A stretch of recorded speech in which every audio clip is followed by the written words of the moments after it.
May 2012, Gainesville, Florida.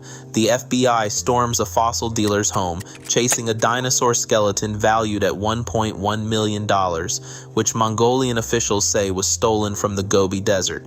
In court, a prosecutor compared him to Pablo Escobar. That raid did not just recover bones.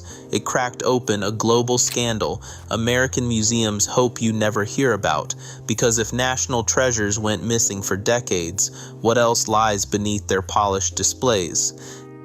Agents in tactical gear swarmed the quiet Gainesville neighborhood, moving with purpose toward a modest Florida home. Inside, Eric Prokopi was sorting through bones, unaware that his next visitor would be the FBI. Boxes lined the walls, each packed with fragments of ancient creatures. The centerpiece, a nearly complete Tarbosaurus batar skeleton, had just fetched $1,076,000 at a New York auction. Its paperwork claimed a harmless origin, a private British collection. But Mongolian authorities had sounded the alarm, insisting the dinosaur was ripped from the Gobi Desert. Raid. Federal agents seized not only the towering predator, but crates of other fossils, some still dusted with the red grit of Central Asia. Customs forms listed the bones as reptile fossils, their value understated, their journey disguised. Prokopi, a commercial paleontologist, maintained that every specimen was acquired legally, but his explanations unraveled under scrutiny. The State Department flagged the case, and the Department of Homeland Security joined the hunt.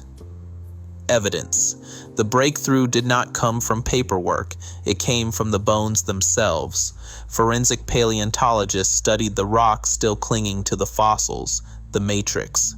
Its mineral fingerprint matched the Nemegt Formation, a stretch of Mongolian badlands famous for yielding Cretaceous giants. No British quarry had ever produced such stone or such creatures. The evidence was undeniable. This Tarbosaurus had crossed continents, not just oceans. Nemegt. The raid's aftermath left Prokopi under arrest, his collection in federal custody. Auction records, shipping manifests, and emails painted a picture of a global trade built on deception. The $1,076,000 skeleton, once destined for a private gallery, became the centerpiece of an international incident. For American museums and collectors, the message was clear: no amount of paperwork could erase a fossil's true origin. And for the world of paleontology, the story was only beginning to unfold. Aftermath. Eric Prokopi found himself standing before a federal judge in December 2012.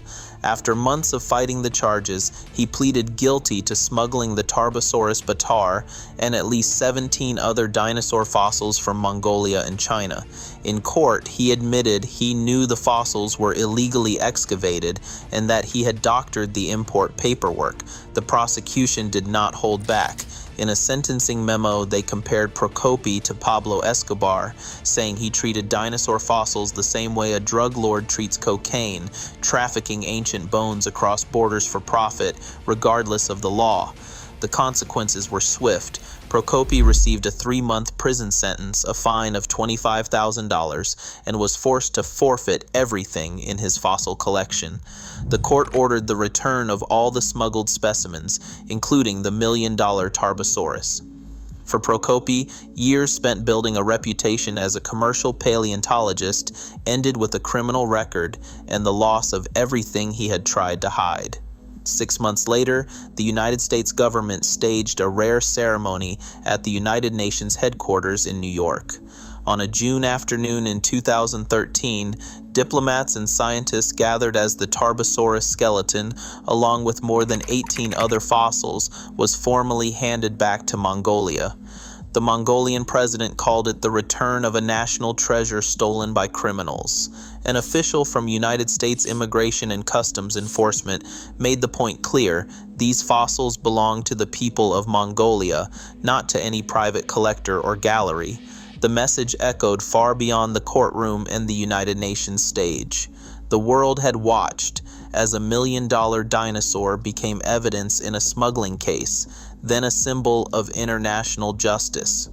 What started as a single arrest now forced museums and collectors everywhere to look again at the origins of their own prized fossils. The era of quiet acquisitions was over, the fossils were going home.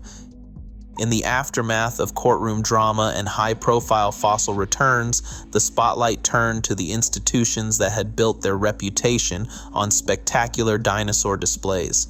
Behind closed doors, museum directors and curators launched urgent reviews of their collections.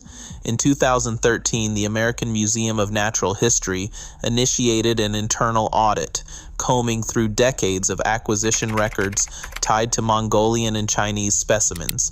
The audit team sifted through purchase agreements, shipping logs, and correspondence, searching for any sign that the fossils on display had been acquired above board. The goal was simple: to establish clear provenance for items that had been treated as crown jewels. Troubling patterns surfaced quickly. Many of the fossils came from the same dealer networks that had supplied Eric Prokopi. The trail of paperwork often ended abruptly, with vague references to private European collections or incomplete export permits. For some skeletons, there was no documentation at all, only a purchase receipt and a shipping label. Museum records showed several prized Mongolian dinosaurs had arrived in the 1980s and the 1990s, years when export bans were already in place. The more the auditors dug, the more they realized how little they truly knew about the origins of their showpieces. Under mounting pressure, the American Museum of Natural History released a carefully worded statement. It acknowledged that the provenance of certain Mongolian fossils in its collection was unclear, and that the museum was reviewing all relevant documentation in light of recent developments. The statement stopped short of admitting wrongdoing, but it offered a rare glimpse into the uncertainty behind the glass.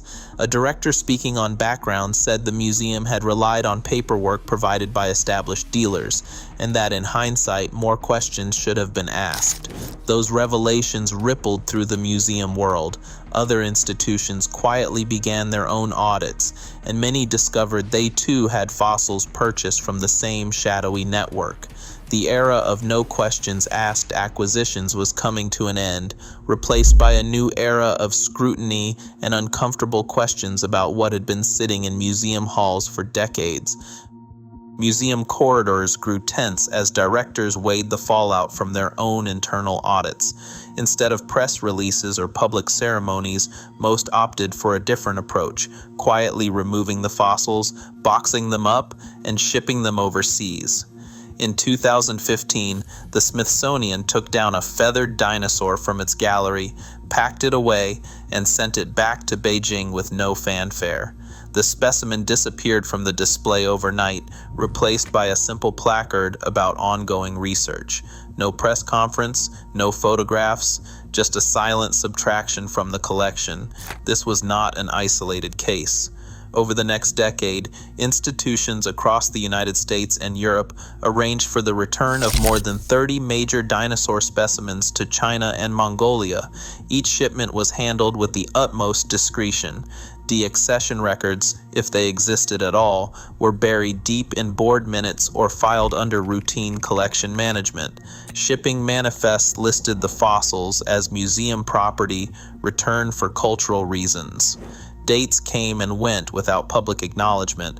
The goal was to avoid headlines, donor backlash, and awkward questions about how these treasures had arrived in the first place. For museum leadership, the stakes were clear.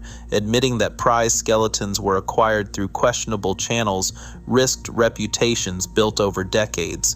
Statements to the press when they happened leaned on phrases like sound stewardship and commitment to ethical partnerships. Behind the scenes, legal teams navigated the patchwork of export laws and international agreements, ensuring each return would not spark further investigation. Directors spoke of partnerships and mutual respect with foreign institutions, but the real motive was simpler: to erase any trace of a problem before it became a scandal. By 2025, the tally of returned fossils climbed steadily, but no comprehensive list was ever published.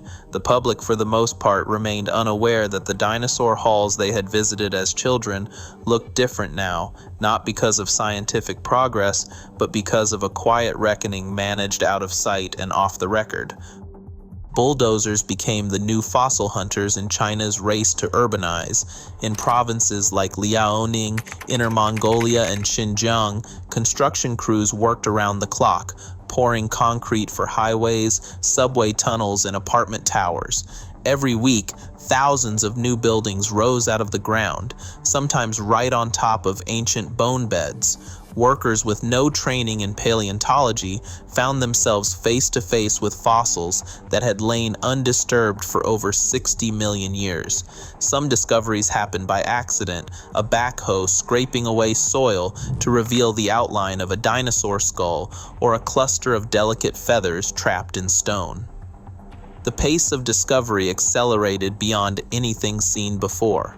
From 2015 to 2025, Chinese scientists described more than 20 new dinosaur species, many of them unearthed by construction workers rather than researchers. Names like Yutyrannus, Zhenyuanlong, and Tongtianlong entered the scientific record because a subway dig or a highway cut exposed a skeleton in just the right place. In some towns, the local rumor mill buzzed every time a digger struck something unusual. Authorities rushed to secure sites before fossils could be damaged or disappear into private hands. For paleontologists, these accidental finds were both a blessing and a race against time. The sheer number of fossils pulled from construction zones transformed China into the world's hottest spot for new dinosaur discoveries. But with every dig, the question grew louder: who would get to study these bones, and who would decide their fate? In 2002, China drew a hard line in the sand. The Fossil Protection Law declared that every fossil found on Chinese soil, no matter how small or spectacular, was now the property of the state. Exporting any fossil without direct approval from the state council became a criminal act, punishable by up to 10 years in prison. The law did not just apply to new discoveries, it reached backward and covered fossils removed from the country before 2002, giving Chinese authorities the legal right to demand their return. The language was blunt: fossils were not just scientific specimens, but national treasures. Smuggling a dinosaur skeleton carried the same weight as trafficking stolen art or looted antiquities. Mongolia had already set its own precedent.